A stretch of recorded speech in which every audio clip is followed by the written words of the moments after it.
for today's vlog, gagawa tayo ng fruity gelatin. Ayan, ipapakita ko sa inyo kung paano gumawa ng mabilisan na gumawa ng fruity gelatin. Ayun, so tara, samahan niyo ako.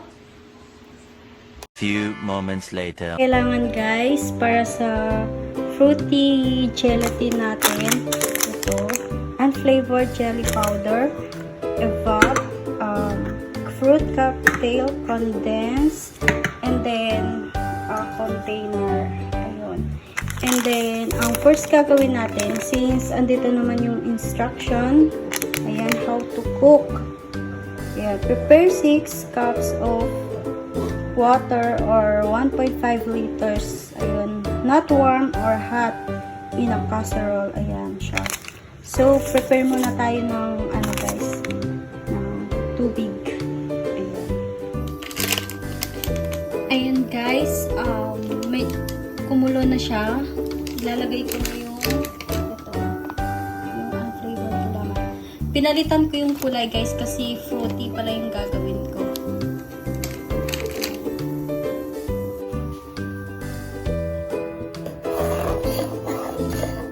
Ayan guys. Tunawin natin yung gulaman. Jelly powder.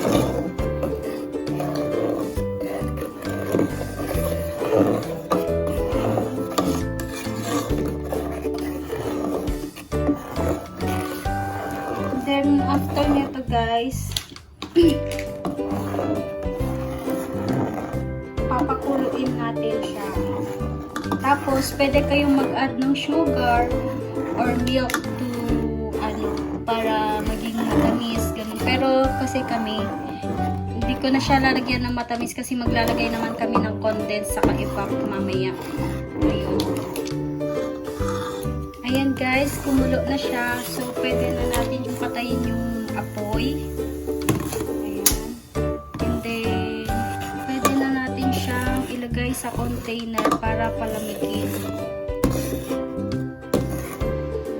Ito guys, ilagay na natin dito. Ayan.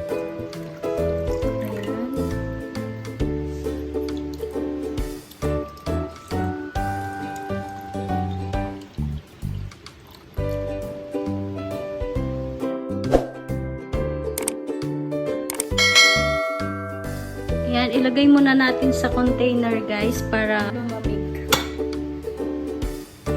Palamigin muna natin. Ayan guys, medyo ano na siya, medyo malamig na siya, so pwede muna natin ilagay sa freezer konti. Kahit saglit lang guys, saglit lang na ano,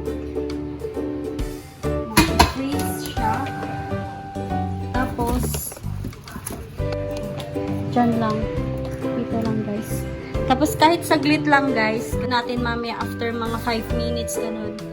And then, saka natin ilalagay yung mga ano, yung mga evap, ganun, saka mga fruit cocktail. Ayun. And guys, buksan muna natin. May tubig pa siya guys. Tanggalin, i-drain muna natin to guys.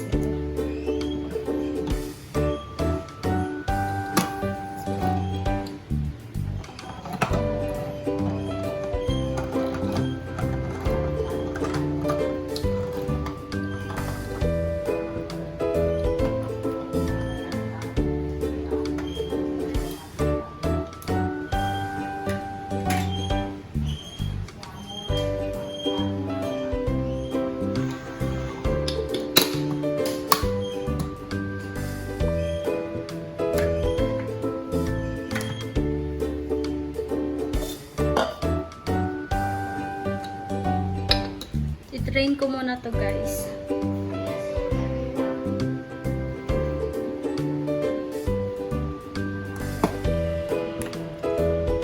Ayan, na-drain ko na siya.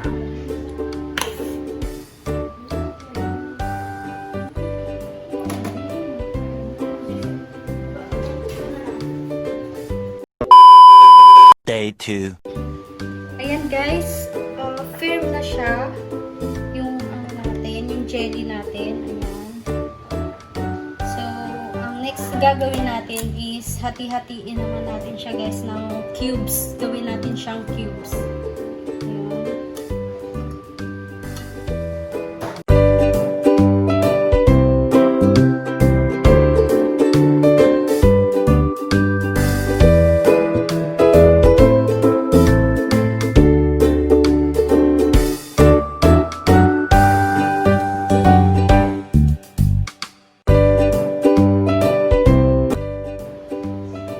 So, ayan guys, tapos ko na siyang gawing cubes. Ganito na siya. Ayan siya.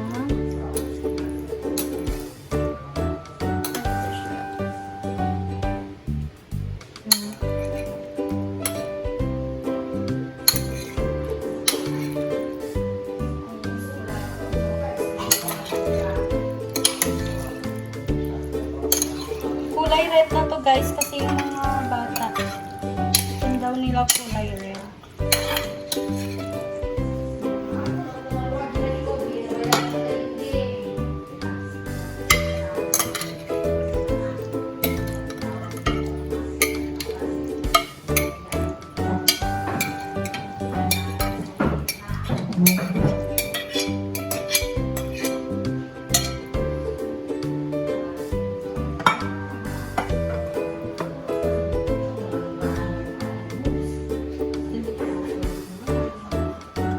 Evap.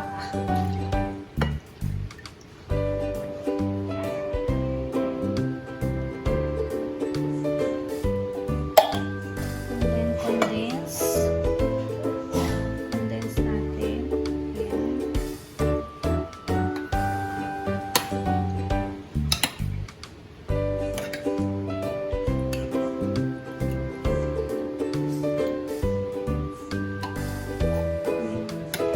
And then, guys, templahan nyo na lang kung ano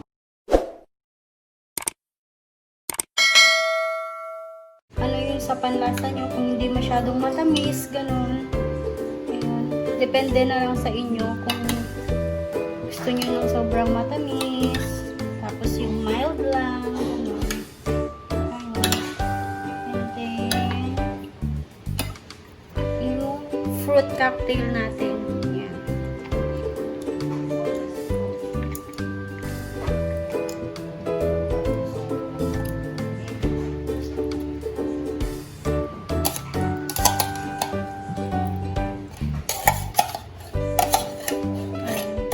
Yung small lang linagay ko guys since konti lang naman yung ano natin, yung pang sa amin lang to, saktong pang sa amin lang. And then after nito guys, lagay ulit natin sa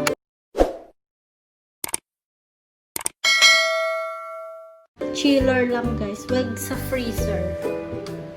Natin siya ilagay sa freezer kasi baka ano siya.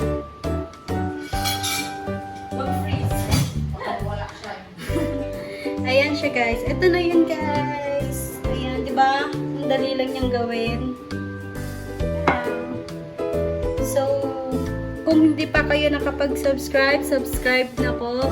And then, like nyo na din. And then, share nyo na din po. Ayan. Ganyan lang siya kadali. Ayun.